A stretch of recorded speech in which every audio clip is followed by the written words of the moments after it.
Elle arrive un matin, pile poil à l'heure convenue. Chloé, quand elle est là, elle est bien là. Cette clarinettiste inspirée, compositrice, joueuse, est aussi gardienne d'étoiles. Elle aime la voûte mystérieuse qui nous sert de ciel, la nuit surtout évidemment. Les étoiles, elle a vraiment la tête dedans et se nourrit aussi de ses deux passions jumelles, la musique et le ciel. Chloé Marcini aime comprendre comment les choses fonctionnent, a l'esprit mathématique, la fibre scientifique, et se fixe comme objectif de toujours rester en recherche, voir sa vie comme un laboratoire, toujours tourné vers ce qui viendrait apporter du vivant dans les cœurs. Chloé partage avec nous quelques-unes de ses convictions et les émotions qui les accompagnent, notamment la musique. Comment elle s'en est approchée, comment elle l'a apprivoisée et comment tout ça a fini par remplir son horizon et son univers. Chloé Marcini, vue du dedans.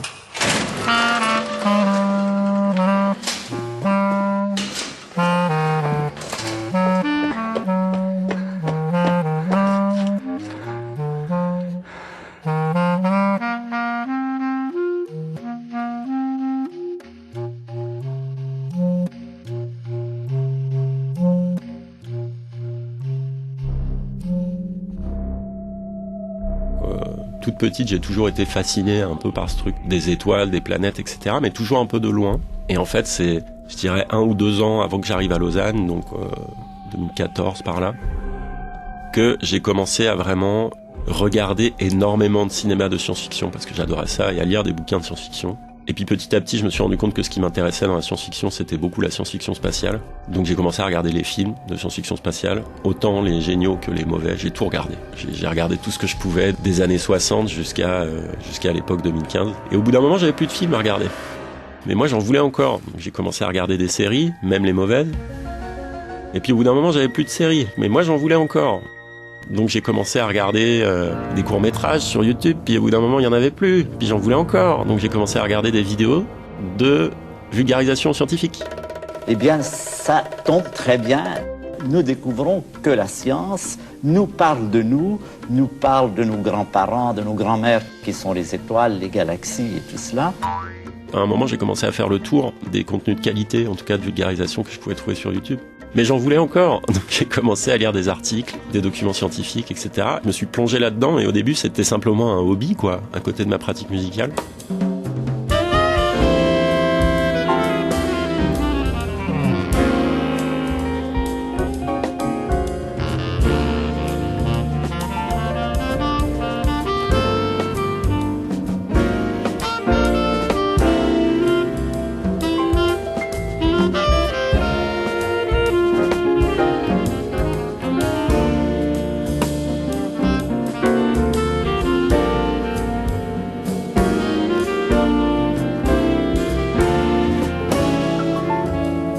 Il y a un moment, j'écrivais des morceaux pour mon groupe, pour mon sextet.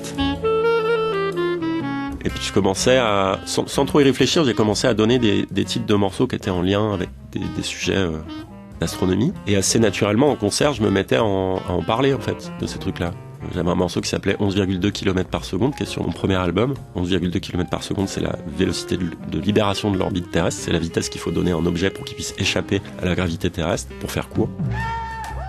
Et c'est des choses que je disais en concert, assez naturellement, sans rentrer trop dans le détail. Et en fait, il y a des gens, plusieurs fois, qui sont venus me voir à la fin des concerts et qui m'ont dit « Ah, mais c'est génial, c'est trop bien de dire ça, parce que ça nous donne un fil d'Ariane à suivre, et puis on peut se faire notre petite histoire pendant que tu joues tes morceaux. » Et là, dans ma tête, ça a fait bingo. Je me suis dit « Mais c'est génial, parce que moi, j'adore faire ça. » Et je me suis dit « Mais je vais aller à fond là-dedans. » Parce que c'est vraiment les deux trucs que j'adore dans la vie, c'est l'astronomie et la musique. Et là, j'ai la chance de pouvoir faire les deux et que ça plaise aux gens.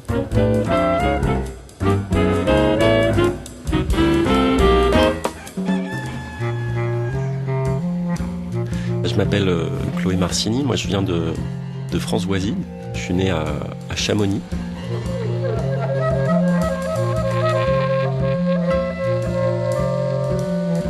Et j'ai grandi dans la vallée de Chamonix, puis après dans un petit village pas très loin qui s'appelle Saint-Gervais-les-Bains.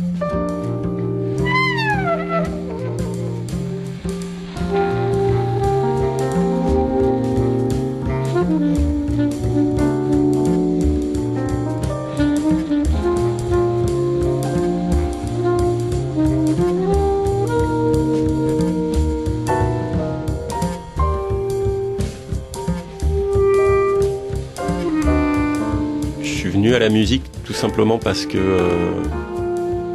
on avait des parents qui écoutaient de la musique à la maison, je pense comme dans la plupart des familles, et on avait un CD-ROM à l'époque sur l'ordinateur familial qui s'appelait Le son des instruments de musique pour Windows 95 à l'époque. C'était une encyclopédie en fait, et il y avait des sons dessus. Et il y avait une page sur le saxophone, à l'époque c'était le saxophone. Et quand on appuyait dessus, ça jouait un petit extrait de jazz. Voilà. Et moi, il y a eu un coup de cœur là-dessus. Et en fait, quand mes parents m'ont proposé du coup de m'inscrire à l'école de musique, on y allait et on voulait du coup parler au professeur de saxophone, mais qui était déjà entouré d'une vingtaine d'élèves, donc qui était assez inaccessible. Et il y a un monsieur très sympa qui est venu me voir et puis qui m'a dit « Ah mais attends, t'aimes bien le saxophone, j'ai un autre truc à te montrer. » Et il m'a fait souffler dans une clarinette.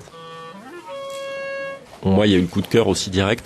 À ce moment-là, j'avais 7 ans et je pense dans ma tête, voilà, on m'a proposé un bec de clarinette avec une anche. J'ai soufflé, ça a fait poète et je me suis dit c'est incroyable de pouvoir faire ça avec un instrument. J'ai commencé la clarinette comme ça.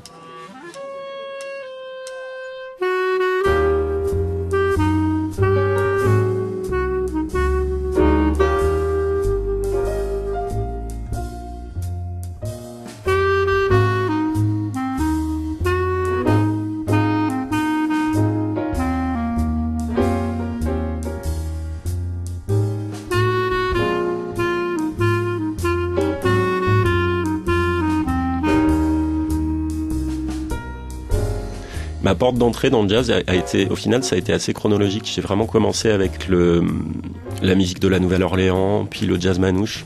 Je me souviens même au début quand j'ai commencé le jazz au conservatoire d'Annecy après, on nous a fait découvrir Charlie Parker et moi à l'époque je trouvais ça beaucoup trop moderne. Il y avait trop de notes, ça allait super vite. Je trouvais que c'était presque du free jazz quoi pour mes oreilles de novice à l'époque.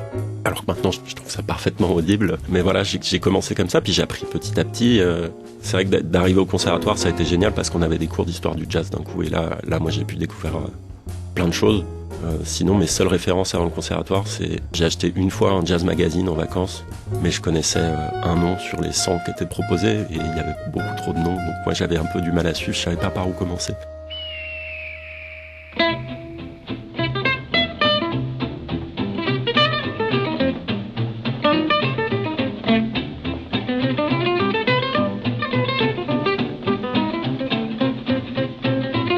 Depuis que je suis tout petit, j'ai toujours été assez touché par le son des instruments acoustiques. C'est un truc que j'ai toujours adoré. Même le grain qu'il y a sur les vieux enregistrements. C'est une esthétique sonore en fait qui me parle. Je trouve qu'il y a beaucoup de dynamique, beaucoup de définition. Puis ça, c'est quelque chose que j'ai toujours aimé. Et en fait, on écoutait ça. Puis à côté de ça, moi, j'avais ma playlist personnelle qui était sur une petite, les tout premiers lecteurs MP3 de l'époque. Et même avant, j'avais un lecteur de disques portable. Et c'était pas mal. Mais mes deux grandes sœurs, en fait, qui me transmettaient un peu ce qu'elles écoutaient elles. Et puis mes amis à l'école, puis au collège, puis au lycée, qui me filaient des morceaux, quoi. Et il y avait vraiment de tout. Ça allait vraiment de Benabar à Nightwish, qui était un groupe de métal symphonique, à les Wiggles, qui était un groupe de chansons françaises, à du reggae, à la Ruquette à nous, à des morceaux de Django Reinhardt.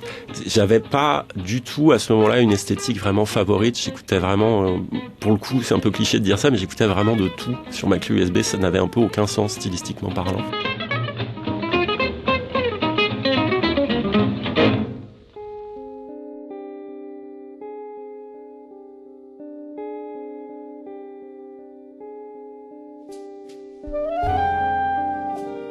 Quand j'étais à l'orchestre d'harmonie, dès qu'on nous proposait de faire de l'improvisation, j'adorais ça. Je voulais à tout prix faire un solo. Alors, c'était un solo de briquet de broc avec le niveau que j'avais à l'époque et puis zéro connaissance en improvisation. Donc, je faisais ce qui me passait par l'oreille, mais j'adorais faire ça. Et je crois que ce qui m'a fait me rendre compte que ça pouvait devenir quelque chose de sérieux, c'est qu'on a eu un chef dans cet orchestre d'harmonie qui m'a beaucoup poussé, qui à un moment est venu me voir après une répète et il m'a dit « Mais est-ce que ça t'intéresserait de faire le conservatoire ?» Moi, à ce moment-là, c'était 2 ans avant mon baccalauréat. Et je me suis dit « Mais ouais, ça a l'air génial, quoi. De faire ça, de me dire que le matin, je vais me lever pour aller travailler mon instrument et avoir des cours de groupe et des cours d'histoire. Un peu comme j'avais une fois par an quand j'allais faire un stage de musique, sauf que ce sera toute l'année, quoi. »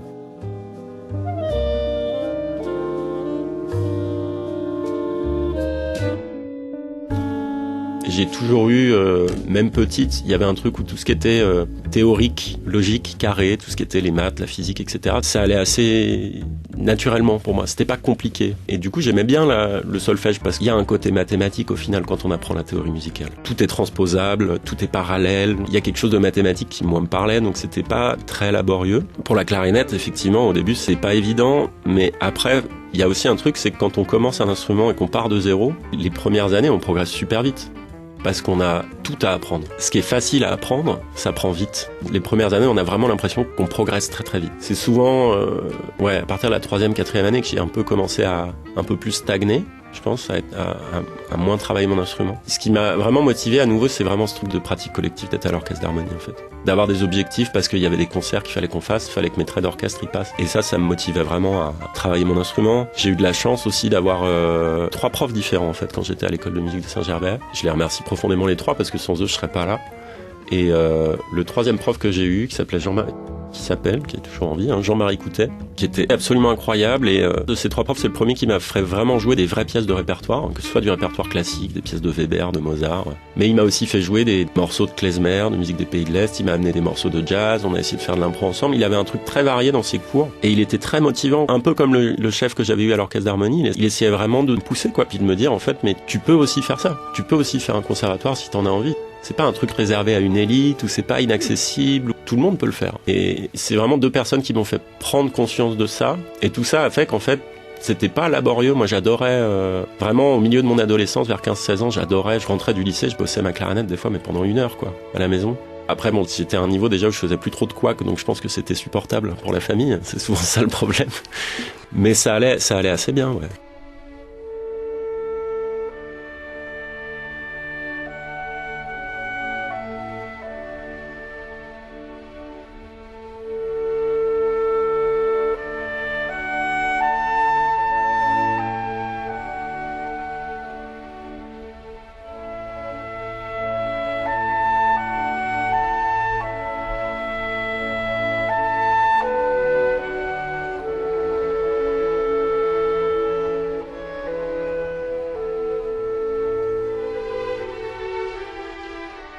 Avec la clarinette, moi, c'est ça que j'ai trouvé fascinant, c'est qu'en fait, j'entendais des amis qui faisaient du saxophone ou de la flûte ou aussi de la clarinette ou du violon et qui arrivaient à faire des sons. Et moi, j'ai toujours eu un peu ce truc de recherche de me dire, mais est-ce que je peux faire le même son avec mon instrument ?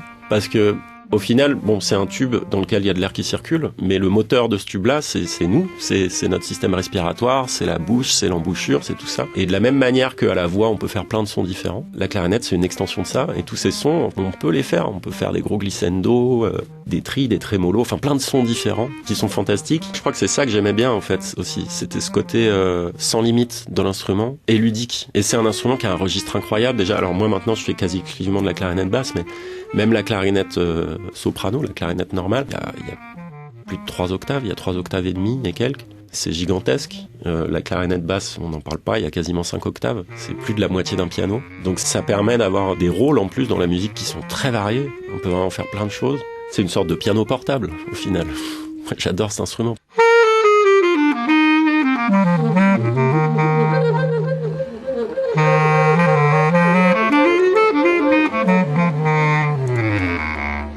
Je me souviens juste la sensation et l'émotion que j'ai ressentie la première fois que j'ai soufflé dedans. C'était marrant. Et je crois que c'est le plus important que ce soit marrant, un instrument.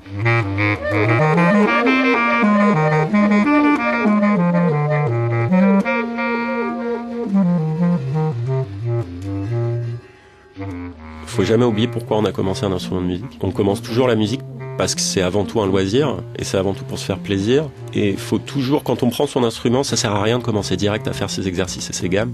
Il faut d'abord commencer par s'amuser parce que c'est pour ça qu'on a fait ça. Donc il faut commencer déjà en faisant n'importe quoi. On souffle, on met les doigts n'importe où, on essaye. C'est un jouet, un instrument de musique.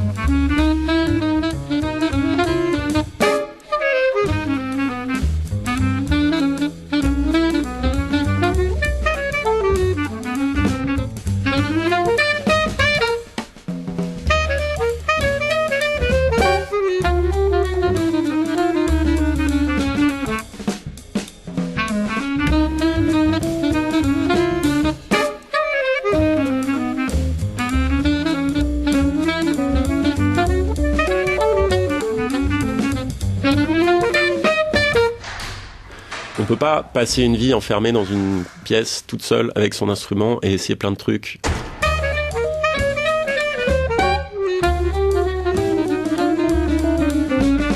En fait, on a besoin des gens. On est inspiré en permanence par ce que font les autres. On a besoin d'écouter de la musique, on a besoin d'écouter les compositions de ses amis, de discuter avec elles et eux comment ces personnes travaillent, comment ces personnes voient la musique. C'est tout ça en fait qui nourrit aussi et qui m'apporte beaucoup de choses nouvelles. Et c'est aussi le fait des fois de prendre le parti pendant un concert, de dire bon bah là solo je vais aller complètement ailleurs de d'habitude. Ça va peut-être perturber les gens avec qui je joue, mais j'ai de la chance de travailler avec des gens qui partagent cette vision-là de la musique. Et en fait, ces gens-là, du coup, vont réagir différemment de d'habitude, me proposer des choses différentes. Je vais devoir jouer avec. Le but étant à la fin que le son du groupe soit cohérent. C'est pas un processus individuel. Ce qu'on veut, c'est que le groupe sonne bien. Et pour que le groupe sonne bien, ça passe par l'écoute permanente de tout ce qui est proposé et de tiens, tu m'as dit ça, je le prends, je vais en faire quelque chose. Et je passe la balle à quelqu'un d'autre après, et puis on va s'échanger la balle comme ça ensemble, et ça va faire que le groupe va bien sonner. Mais du coup, on est toujours en train de jouer et en train de flirter avec la nouveauté. J'ai un prof qui me disait un truc super. Il me disait, quand on fait de la musique, il faut imaginer que t'es sur un petit canoë au milieu de l'océan, et que ce que tu veux faire quand tu improvises, c'est de mettre ton pied dans l'eau, donc d'aller jouer ce que tu ne sais pas jouer. Et tu vas jouer ce que tu ne sais pas jouer jusqu'à ce que ton pied soit trop profondément dans l'eau et que tu risques de couler. Donc là, tu vas le ramener dans la barque. Donc ça, tu vas revenir sur ce que tu connais pour sécuriser. Mais en faisant ça, tu auras ramené de l'eau dans ta barque et elle aura grandi. Et tu auras appris de nouvelles choses. Et en gardant ça en tête, moi, c'est une phrase que j'ai toujours gardée en tête quand je joue, en fait.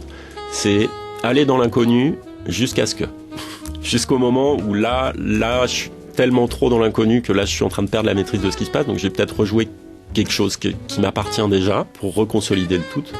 Mais en faisant ça, ce petit bout d'inconnu, je le réintériorisé et c'est des nouvelles choses que je vais pouvoir utiliser.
Quand on joue de la musique, on a différents processus qui fonctionnent. On a les oreilles, le ressenti physique, etc., ce que j'appelle le sensoriel. On a l'intellectuel, c'est-à-dire de se dire, tiens, là je peux utiliser tel mode que j'utilise pas souvent, telle gamme en fait, tel ensemble de notes que je n'utilise pas souvent, se fixer des contraintes comme ça. Et puis on a le psychomoteur, les doigts sur l'instrument qui ont l'habitude de faire des choses, et même purement mécaniquement de se dire tiens, j'ai jamais fait ça avec mes doigts. Des fois, ce qui va me pousser dans l'inconnu, c'est simplement un truc que j'entends, ce sera purement mes oreilles, purement mon sensoriel qui va me dire tiens, j'entends ça, et je vais aller là et on va voir. Et puis des fois, ce sera peut-être plus intellectuel, ce sera de me dire tiens, j'ai envie d'essayer de jouer avec ça, avec ces 5 notes là. J'ai jamais fait ça, et puis on va bien voir. Et même si ça part en fait d'une contrainte à la base qui est théorique, et derrière c'est le mélange de ces 3 trucs, du sensoriel, du psychomoteur et de l'intellectuel, qui vont le faire évoluer en fait, et qui vont faire grandir ce petit ensemble de notes pour l'amener quelque part. Et ouais, qui est une mise en danger au final, parce que c'est quelque chose qu'on connaît pas, qu'on manie pas. Mais pour moi c'est hyper important, c'est ce qui me touche en fait, même dans la musique que j'écoute, c'est quand il y a cette prise de risque. Quand j'écoute un morceau que je connais pas, il y a rien qui me plaît plus que de me dire tiens, ils vont aller là, puis en fait ils vont pas là. Et ça, c'est ce que j'adore, parce que c'est comme ça que je découvre des nouvelles choses, des nouveaux chemins possibles, et que j'enrichis mon laboratoire.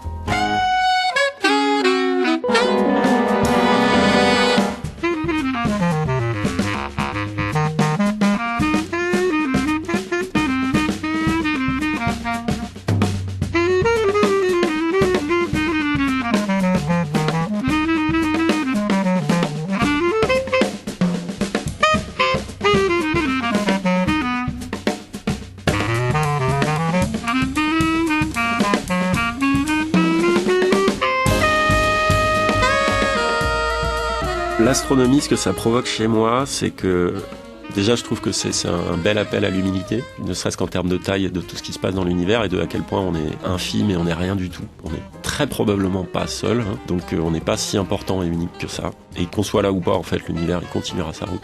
Et ce que je trouve génial aussi dedans, c'est que moi, j'y trouve la magie que le monde dans lequel je vis ne me donne pas. De la même manière que la musique m'apporte une magie absolument incroyable, parce que c'est quelque chose d'impalpable, c'est quelque chose de pas calculable. Je crois que l'univers, c'est un peu ça aussi. On essaie de tout calculer, on essaie de tout comprendre, et la science aujourd'hui essaie de répondre au comment, mais elle pourra jamais répondre au pourquoi.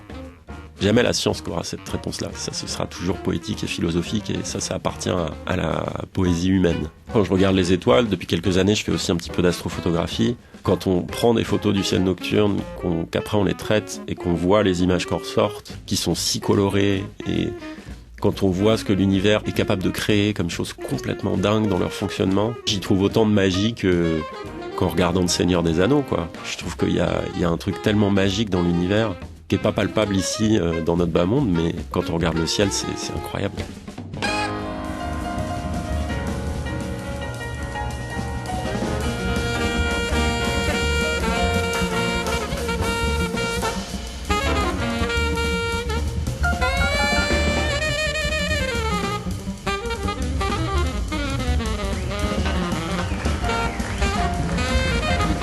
Cet hiver, j'ai vu un concert qui m'a vraiment fait du bien.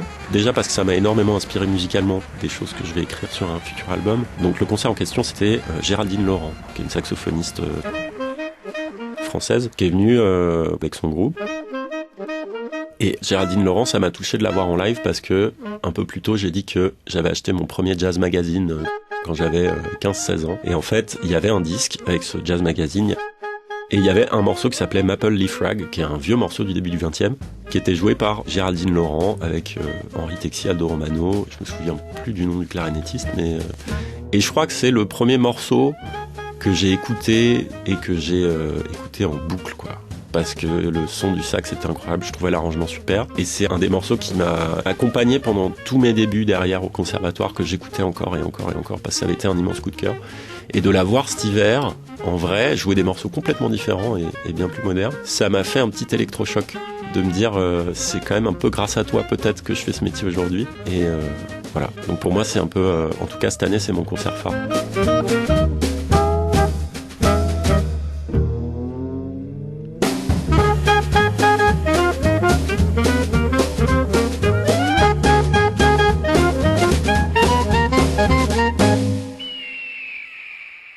Le morceau phare, pour moi, c'est un morceau que j'ai choisi aussi d'enregistrer sur mon deuxième album. C'est un morceau de Sun Ra, qui était un pianiste américain, qui a écrit énormément de choses très free, très complexes, mais aussi des chansons super belles, dont une qui s'appelle Love in Outer Space. C'est un peu un ovni dans sa discographie, parce que la majeure partie de ce qu'il a écrit, c'est quand même des choses assez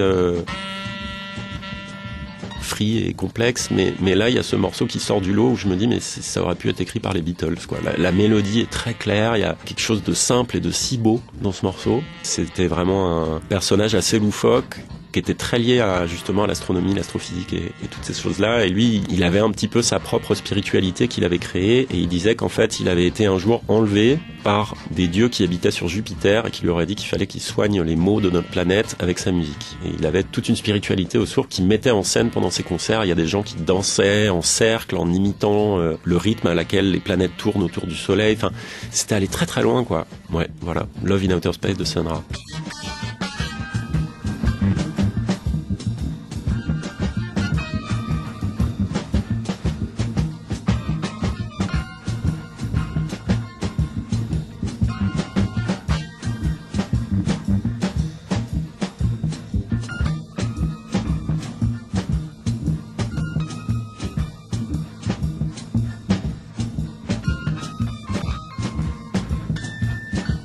Le musicien phare, pour moi, c'est très cliché, mais c'est vrai. Pour moi, c'est vraiment John Coltrane. Parce que je l'écoute quand je suis triste, je l'écoute quand je suis heureuse, je l'écoute quand je suis en colère. Sa musique me fait toujours du bien. Et je trouve qu'il a tellement...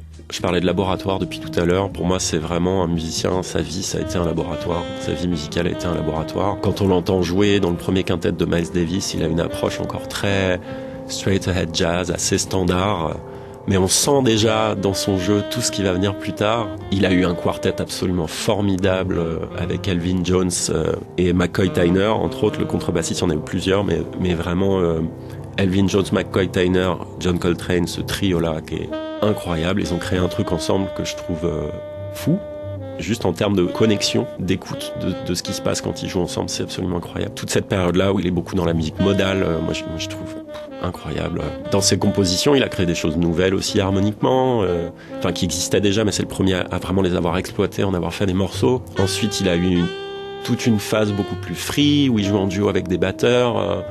Il y avait un truc très spirituel dans sa musique, très engagé politiquement parfois, avec un morceau qui s'appelle Alabama, par exemple, que je vous invite à écouter et vous intéresser à l'histoire qu'il y a derrière, qui est d'actualité, je pense. Ouais, il a un son au saxophone que je trouve dingue, à phraser, qui est vraiment propre à lui. Je disais tout à l'heure que, en fait, l'instrument de musique, c'est une prolongation de nous et de nos cordes vocales. Et quand John Coltrane joue du saxophone, j'ai vraiment l'impression de l'entendre parler. Et que c'est facile pour lui de faire tout ça parce que c'est ce qu'il entend et puis ça sort. Il a simplement un tuyau au bout de ses cordes vocales, mais au final ça vient de lui. Pour moi, John Coltrane, musicien phare, absolument.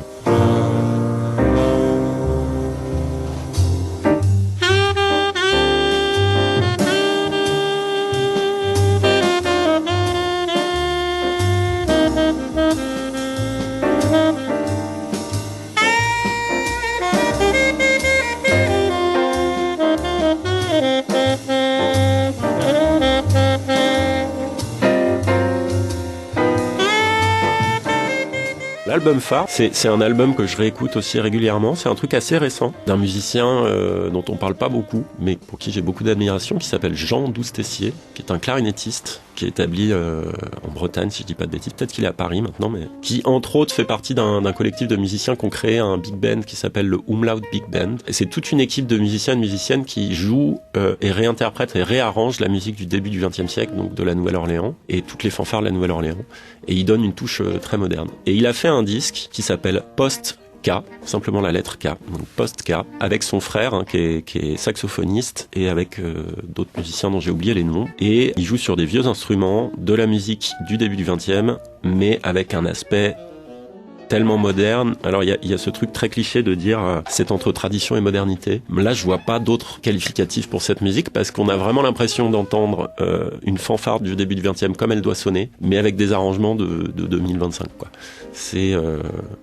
C'est bluffant, c'est drôle, c'est vraiment drôle, c'est une musique qui est remplie d'humour. Je trouve que c'est hyper important, l'humour en musique. Et c'est un album qui me fait beaucoup rire, mais qui en même temps me fascine. Et je trouve super en fait d'avoir des gens qui aujourd'hui essaient de jouer tel quel, entre autres, de la musique qui a 125 ans. Moi je trouve incroyable. C'est hyper fédérateur la musique.